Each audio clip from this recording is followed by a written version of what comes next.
Before I begin, I want to give a huge thanks to Squarespace for being today's sponsor. I will be talking about them more towards the end of the video.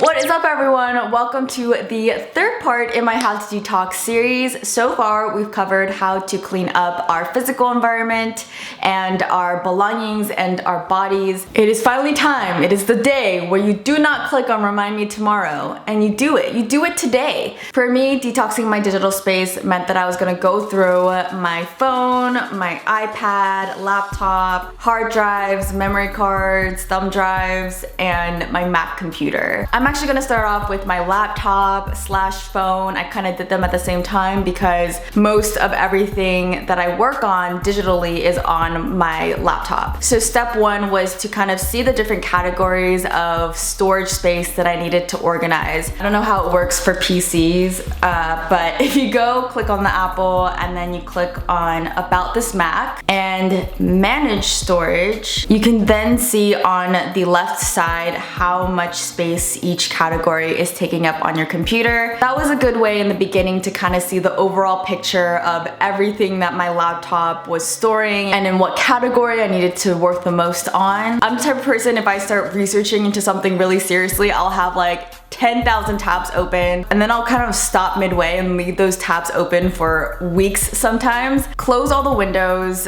bookmark them beforehand if you need to, and then quit out of all your apps. And then I started off on my desktop. My goal is to always have my desktop fairly clean by the end of the day. So the way that I approached detoxing my digital space was I not only had to think about how to sort through everything, but also how I could prevent future clutter from happening again.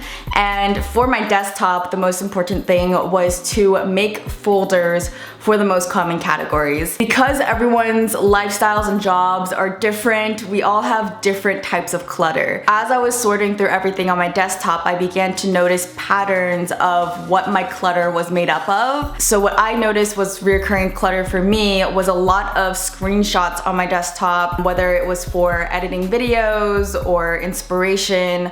A lot of them went into those two categories. So I created two folders on my desktop, one for inspo and one for work. And in my work folder, I also have a YouTube folder and a folder for my business. And then I kept and discarded not so much what sparked joy, I guess, but what I needed and what I no longer needed. Some of you guys made the comment in my KonMari method video that you keep clothes not because they spark joy necessarily, but because practically you need a coat to keep you warm. So yeah, it's also important to think practically, like if you need something or not. So for music, I no longer buy music or download music. I have a Spotify premium account. I'll leave my Spotify account down below if you're interested in the music that I listen to. Most of the music files that I have are obviously for my videos, and most of the time they end up in my downloads folder. So that's where I organize everything next. So I finally, once and for all, categorized the different music that I downloaded for YouTube videos into separate categories. So I had like vlog music, dramatic music, cheesy music, so that whenever I'm searching for a song for a video, I could quickly turn to like a specific sound effect that I want to use instead of having it all scattered in a random folder. I also went through my applications folder and deleted any apps that I just didn't need anymore. I would also recommend to look at your own doc and see if you actually use all those applications and if you need them on your doc. As far as notes and documents go, because I want to prevent future declutter from happening, I decided that I really need to organize my note-taking processes better because they are scattered all over the place. I have notes that I randomly write on like napkins. I jot down notes on my stickies, on random pages documents, on notes on my phone. I spent a good while just sorting through a lot of my notes, deleting stuff I no longer cared about or needed. And now moving forward, I just want to have a more purposeful approach to note taking. So I have specific places for those purposes now. I just want to make sure that I don't have a lot of notes just scattered everywhere and then I don't even end up checking any of them. The next category is photos. Photos and videos. I feel like you might even want to approach this last if we're comparing it to the KonMari method, because photos and videos are very sentimental, of course. I just had a ton of photos, and also my job being a YouTuber, just a ton of video. The main places that I had photos was on my phone and on photo booth. Because I had just so many random photos on my phone, what I did last year was I just transferred all the photos from my phone onto my laptop. I dumped everything into a folder called 2017, dumped into a hard drive, and just forgot about it because I didn't want to deal with it. And similar to this year, I transferred everything from my phone onto my laptop, dumped into a folder called 2018, and dumped it onto my hard drive. I actually took the extra efforts and I divided it into the 12 months. I have a folder for what happened in January all the way through December, and that at least helped to break it down. I think what I learned from that whole process of trying to declutter my photos and my videos, this is gonna be controversial, I don't know, but I always used to have it a goal to take more photos, just take as many photos as I can, because I want to capture memories, which isn't a bad thing, because I hate when I end up with like 10 of the same photo, just like in slightly different angles and like slightly different facial expressions. It's like, I don't know what I'm gonna even do with that. And then when I end up with like a gajillion photos, I don't even want to look back at them because it's just too overwhelming. A goal of mine for this year is to just kind of take as little digital photos as I can and go the more old-fashioned route and take photos on my actual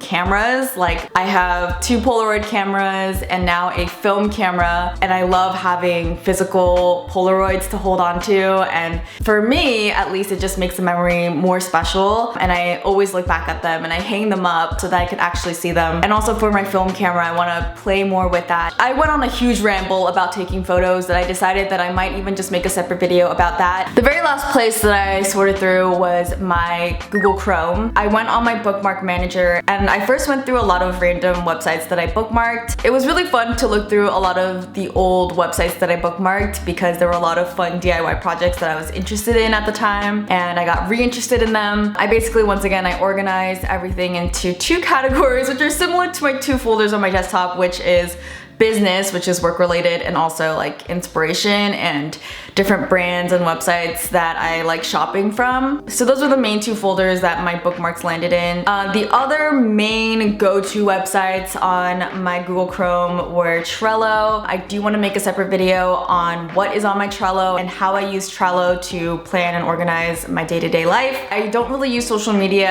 actually ever on my laptop, but I bookmark them anyway just in case. Like, I don't use Facebook. Why do I have that bookmarked? But the main 2 websites that I want to talk about was YouTube and Gmail. On YouTube, I'm afraid to say this because I don't want anyone to leave me. I decided to go through all of my subscriptions and manage my subscriptions, meaning I looked through everyone that I watch and really had to ask myself, do I really want to be subscribing to this person and the content that they upload? If not, I'm gonna unsubscribe. And if life finds a way to bring them back to me, then it will. But yeah, again, afraid to say that because I don't want anyone leaving me.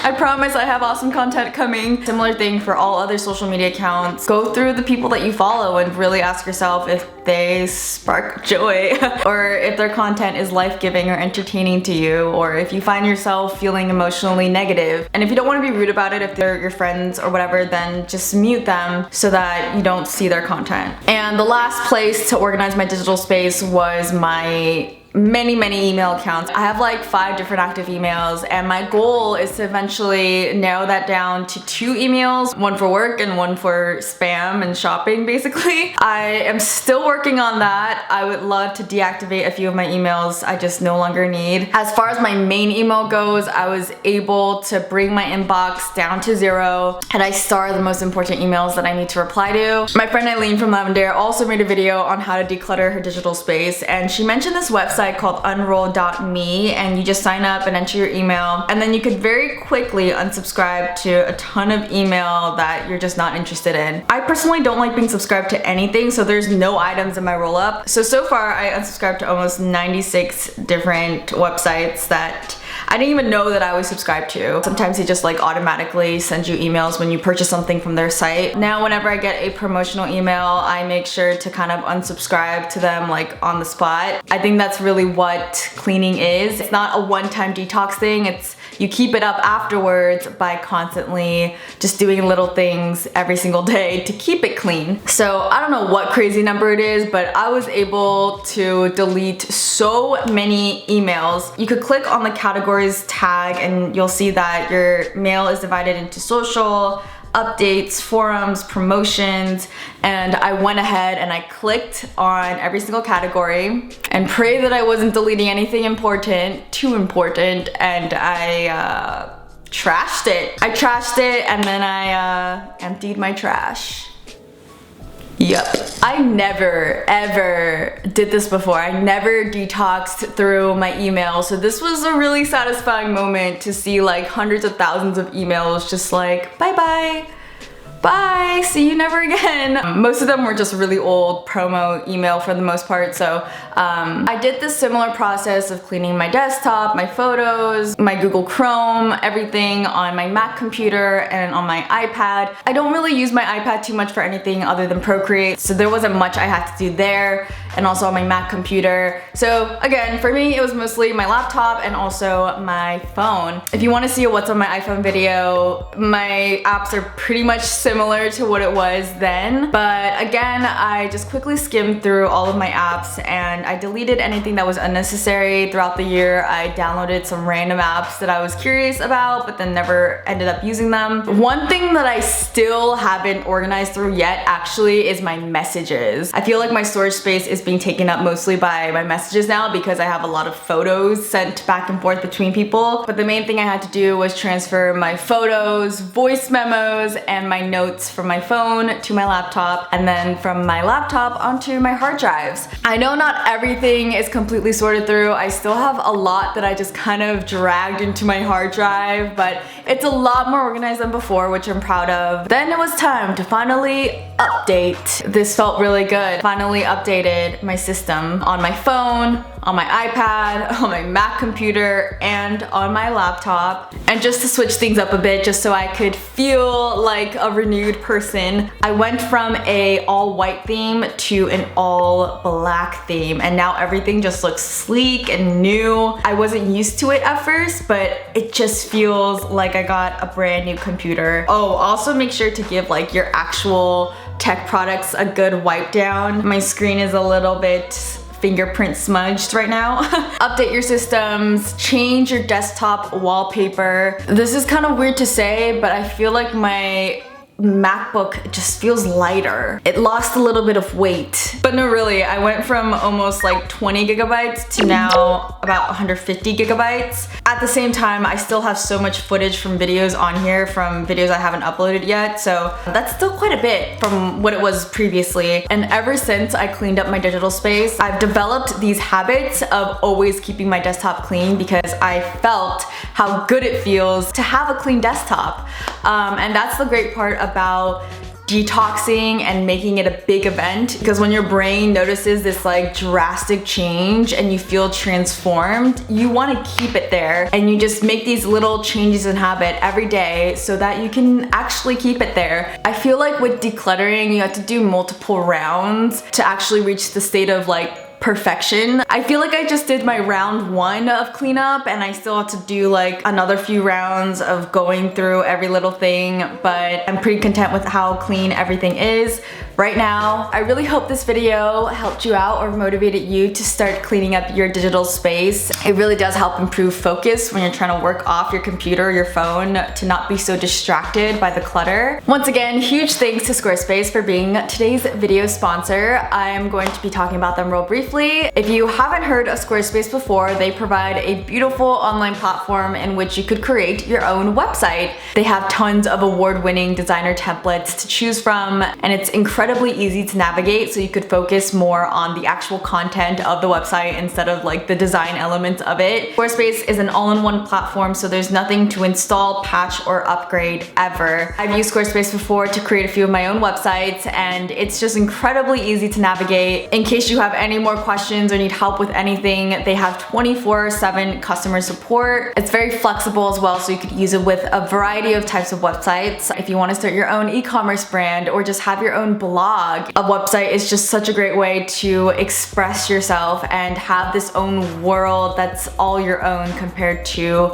a social media platform that's already been created. If you want to give it a try on building your own website, go to squarespace.com/KristandYou to get a free trial and 10% off your first purchase. I really hope that some of you give it a try. If you do, link your website down below. I hope this series is really motivating you and challenging you to, you know, sort through a lot of shiz that you're too lazy to do before. Honestly, that's the whole aim of the series. Stop being so lazy, let's do this and let's do it together. Squarespace.com/KristandYou. Go give it a try. Building your own website seems crazy, but it's crazy simple. Alright, the sun is setting. That's also the time where my mind starts shutting, so I love you guys. I'll see you guys soon. Don't forget that I love you a lot. Like, a lot. Alright. I'ma go, go.